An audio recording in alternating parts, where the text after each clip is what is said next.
Hey folks, I'm Zach from Fire at Will, and welcome back to our discussion of how to play Alpha Strike using hex maps and with some of the optional rules from the Commander's Edition rulebook.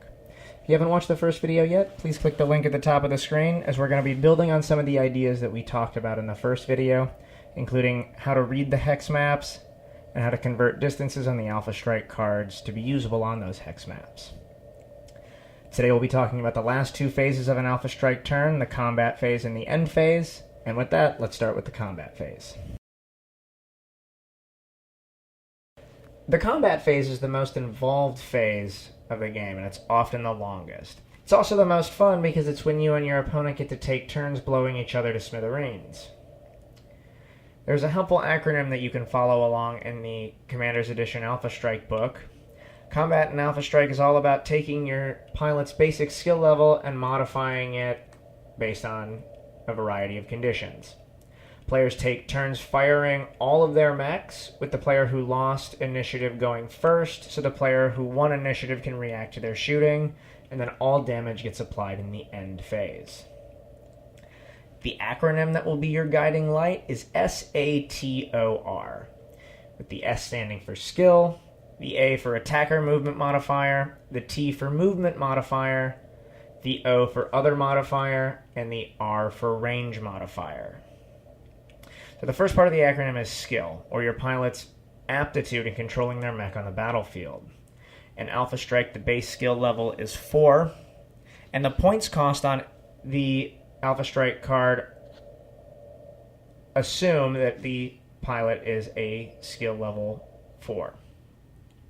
In our games, our Lance Commanders or Star Commanders are often veteran or elite pilots, which would give them a 3 or 2 skill respectively.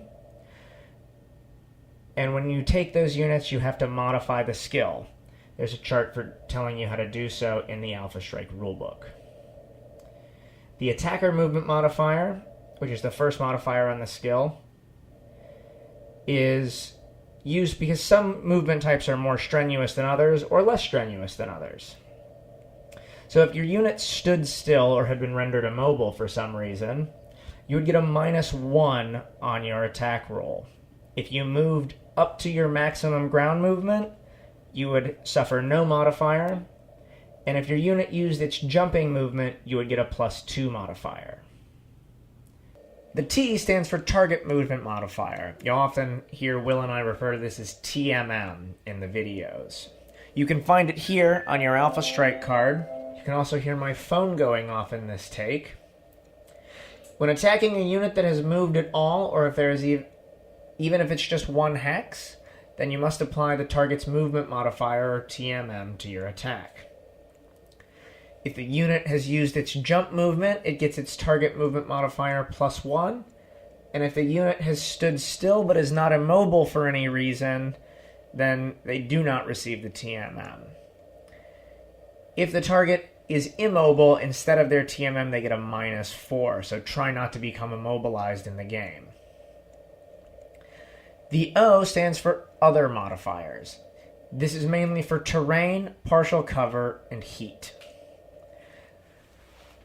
For terrain, woods is the most important. Water kind of gets roped into partial cover. So, here this griffin is in a hex of woods. So if the Wolverine were making an attack against it, its attack would be at a +1 modifier. If there's any intervening hexes of woods, the target also benefits from the +1 modifier. And if there are 3 or more hexes in between you and your target, then you cannot complete the attack. Partial cover works a couple different ways. If you're standing in water, or if your target is adjacent to an elevation change, then they get a +1 modifier. So here, if the Griffin was shooting the Wolverine, the Griffin is right next to level 1 terrain, which is just 1 level difference from where he's standing. Then the attack would be at a +1 modifier for the Griffin. If the Wolverine was standing here, however, there is level 2 terrain in between the Griffin and its target, and the Griffin would not be able to complete that attack, because 2 levels of terrain completely blocks line of sight, just like the 3 intervening hexes of woods does. If the Wolverine is standing here at depth 1, he gets the +1 for cover, as well as half of his body is, you can't see it because of the water. And that's the main way that partial cover works. There's a couple more when you get into different depth levels, but we're not going to go over that today because it doesn't happen very often. The last one is heat for other modifiers. You can see heat here on the Alpha Strike card. There's a scale, and for every level of heat that you have, there's another +1 modifier to your attack. We'll go into heat more during the end phases to give you a little bit more context on that. But for the most part, your mechs won't have that much heat. Like you can see here that this OV value, which stands for overheat, is 0 on this Griffin, so it can't overheat unless it gets it from an external source. And lastly, the range modifier, or the last part of the acronym. And in regular Alpha Strike, the range brackets are short, medium, long, and extreme. Those are the same in Hex versions. You would just divide the number of inches for these brackets by 2. So the hexes in Alpha Strike are 0 to 3 for short, 4 to 12 for medium, 13 to 24 for long, and greater than 24 for extreme. In a lot of our games, if you've only watched us, we don't really use extreme because of the modifier that it gives. Yeah, we're going back and forth, and I'm playing with it again. So the modifiers for short, there is no modifier if you're firing at a target at short range or from 0 to 3 hexes. There's a +2 modifier for firing at something at medium range, 4 to 12 hexes. A +4 modifier for shooting at something at long range, which is 13 to 24 hexes. And a +6 modifier for shooting at something at extreme range, which is anything greater than 25 hexes or greater. You'll very rarely see us use the extreme modifier in our games, as it has a +6 modifier, and that's pretty insane. And also, your damage, you'll see on the Alpha Strike card that there is no damage bracket for extreme range. In those instances, you would take your long range damage and divide it by 2 to figure out your extreme range bracket.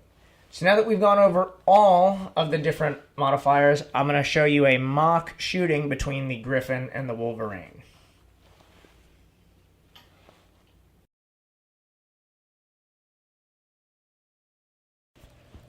So, for the example shot, I have this Griffin firing at this Wolverine.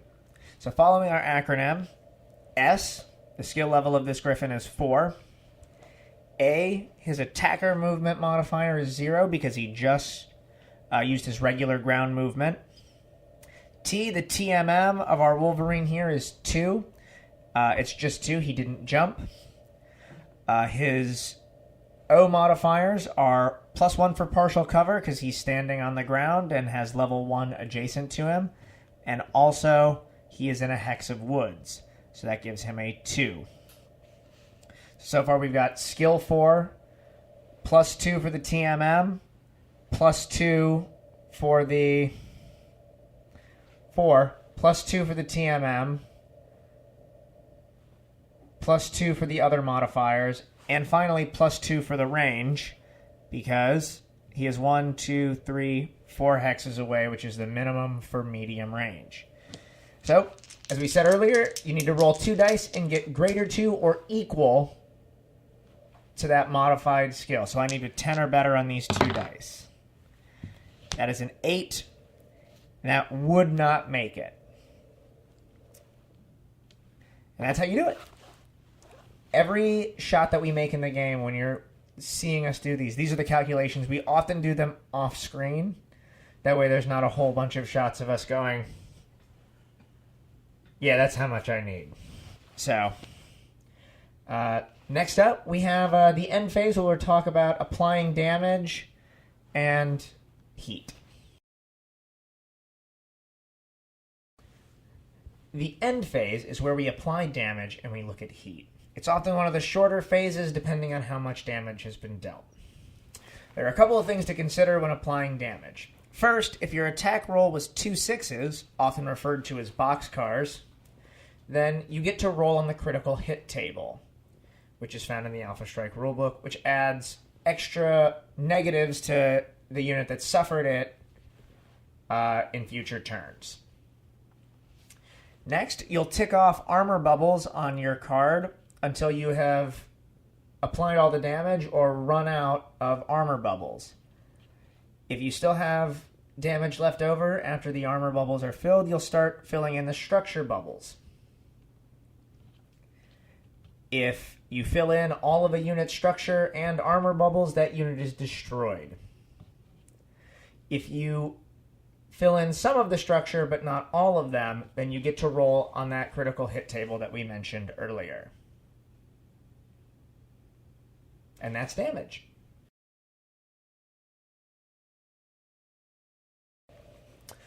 Last but not least is the heat part of the end phase. Battle mechs are large, powerful machines, and their weapons require a lot of energy to use. Some battle mechs are not capable of dispersing all of that heat, and it could cause them problems if they were to use all their weapon systems. In Alpha Strike, heat is represented by allowing you to inflict extra damage at the cost of future effectiveness.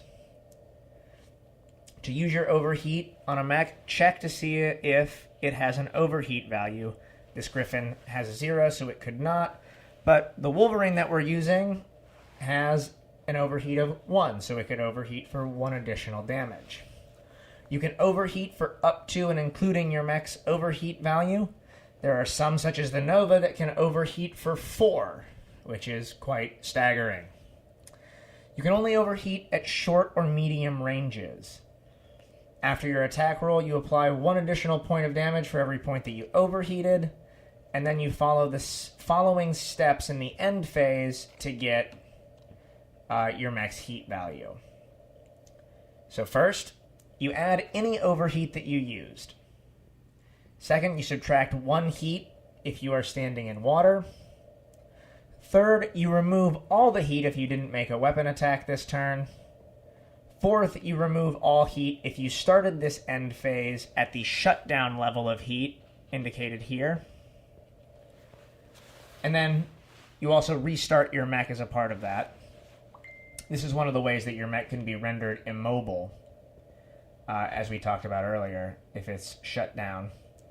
And then the 5th step is to add any heat from external sources. So there are some weapon attacks that cause heat, and also some terrain types, such as magma terrain, that cause heat as well.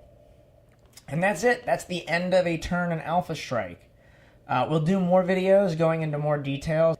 There's certain kinds of attacks that we didn't go over, and there's also certain vehicle types that have extra steps in them when you're using them, and we'll go over those in future videos. But for now, take what you've learned over these past 2 videos and go watch some of our battle reports, and you might have a better idea of what we're doing. Thanks, and we'll see you next time.